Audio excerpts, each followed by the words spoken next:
The Hamilton real estate market didn't rebound in February, but it didn't crash either, as we saw inventory continuing to rise, sales remaining stagnant, causing for some condos to sit on the market for over 100+ days and selling for well below their original list price. While on the other hand, there's certain areas where quietly detached homes are selling quite quickly. So in this video here, we're going to look underneath the actual headlines of the Hamilton real estate market and show you what is exactly have been happening in Hamilton as a whole, how it breaks down for the 3 different property types of detached homes, townhomes, and condos, as well as the 10 different areas that make up Hamilton, as there's certain areas in Hamilton, if you've watched these videos here, that are right now in a seller's market, where other ones are massively into a buyer's market. So I'll break all of that down and more, and by the time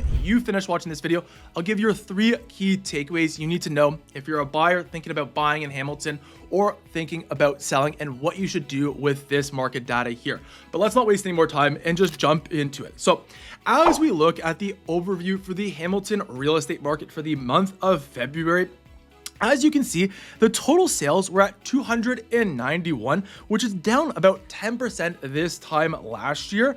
But on the other side is also new listings is also down this time last year. However, due to just the continuation of the number of new listings continuing to outpace sales in the recent months, our current inventory now sits at 1,761. And as you can see on these charts here, we're now starting to get a bit of a spike up in the inventory in the number of new listings. It actually went a little bit down this month in February, but as we enter March, April, as you can see here, really some of the most popular times to really put the homes on the market, this number here will continue to rise. Now, in the past years, like during COVID, you saw the sales spike with this. Same with the sales spiking here. However, in the more recent years, you can notice a downward trend in those sales activities.